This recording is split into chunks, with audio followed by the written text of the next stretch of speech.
Salut. Donc, avant de continuer avec les rythmes, nous sommes dans notre série African Guitar Basics. Avant de continuer avec les rythmes, on va revenir encore sur les gammes qu'on a vues jusqu'aujourd'hui. Et ce que je vais faire, c'est que pour chacune des gammes qu'on a vues là, on va faire une sorte de travaux pratiques. Et je vais vous montrer les astuces que j'utilise, l'approche que j'utilise pour improviser dans cette gamme-là. Parce que c'est une chose de connaître la gamme de manière théorique, mais c'est une autre chose de savoir comment est-ce qu'on l'utilise, ou bien même les bases de l'improvisation. Donc c'est ce que je vais faire avec les prochaines leçons, avant qu'on aille sur les rythmes. Nous allons prendre chacune de ces gammes-là, et avec une base comme cette rythmique ici que vous entendez en fond, je vais vous montrer comment est-ce que vous pouvez utiliser cette gamme-là et créer une improvisation.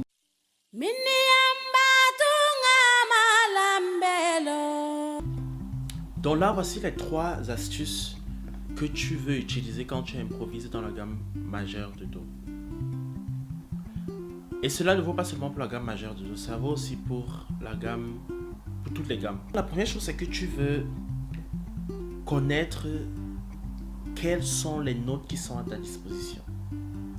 Donc, où se trouvent sur ton clavier les notes de la gamme majeure. Et c'est à ça qu'a servi la leçon sur les gammes majeures que j'ai faite il y a de cela quelques semaines. Pour chaque position, tu as Do ici. Là, on est en Do majeur. Tu as Do ici, tu as Do ici, tu as Do ici. Tu as aussi un Do caché quelque part ici. Tu as Do ici, tu as Do ici, tu as Do ici. Et pour toutes ces différentes positions du Do, il y avait des configurations de la gamme majeure. Donc la première chose que tu veux faire, c'est qu'avec cette rythmique là, ou n'importe quel chant qui est sur la gamme de Do, tu veux juste circuler et enseigner à ton subconscient où se trouvent ces notes là.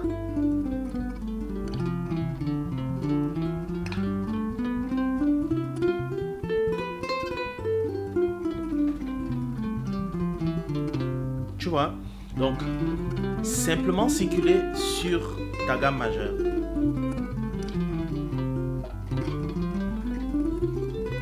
Le but ici, c'est que ça doit être un réflexe pour toi de savoir que bon, si j'ai Do ici, ma configuration de la gamme majeure de Do, c'est celle-ci.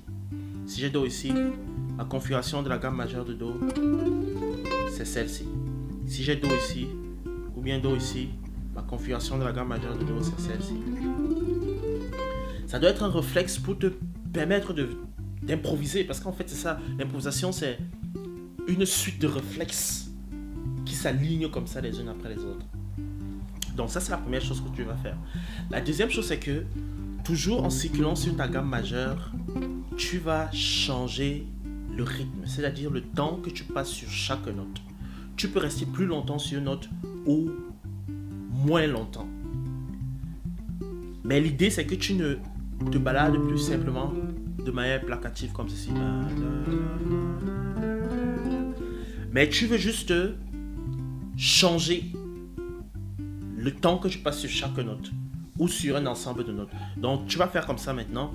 Ça c'est un exemple. Tu peux faire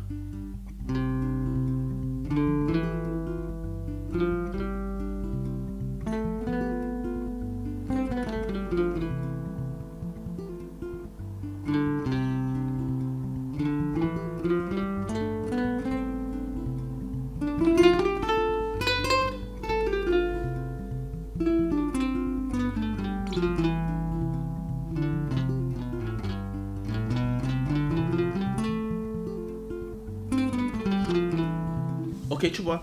Là, j'ai continué. Je suis toujours dans ma gamme, comme ça, là. Mais ce que je fais, c'est que j'ai changé donc le temps que je passe sur chaque note. Parfois, je prends 3 notes directement, l'un après l'autre. Parfois, je reste plus longtemps sur une note. Ça, c'est ce que tu vas faire. Tu vas faire pendant 5 à 10 minutes jusqu'à ce que tu trouves une structure. Est-ce que ce que tu entends a un sens?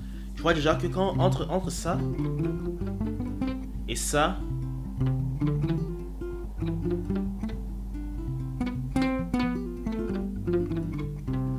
le deuxième s'il sonne plus intelligent. On sent bien qu'il y a un humain derrière.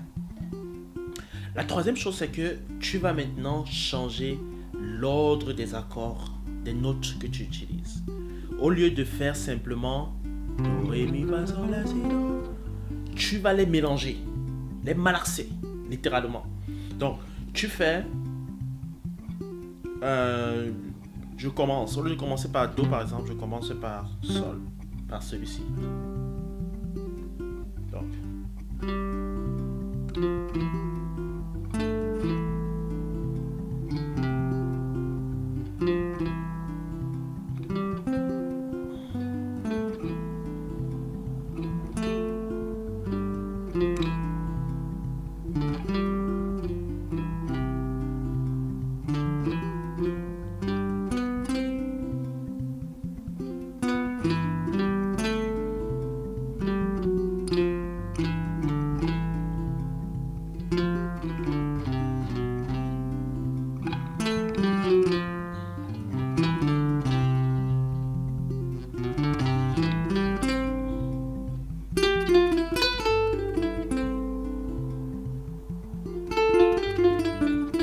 Tu vois?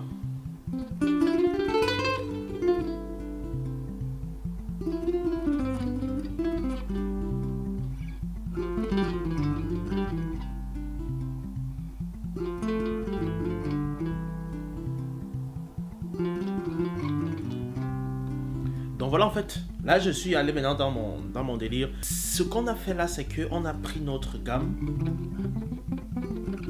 tel qu'on le connaît, tel qu'on l'a appris de manière théorique, et on a changé 2 choses. On a changé le temps qu'on passe sur les notes. Au début, tu vas le faire de manière aléatoire parce que tu n'as pas encore une structure, tu ne sais pas encore vers où tu vas quand tu improvises. Mais avec le temps, certains accords, certains mouvements vont faire un sens dans ta tête et tu vas avoir tendance à les utiliser de manière consciente. Donc, on a changé le temps qu'on passe sur chaque accord, sur chaque note, et on a changé l'alignement des notes. Et c'est ce qui donne une improvisation. À côté de ça maintenant, il y a la rapidité, il y a la virtuosité, il y a les intervalles, mais tout tourne autour de ces 3 astuces-là.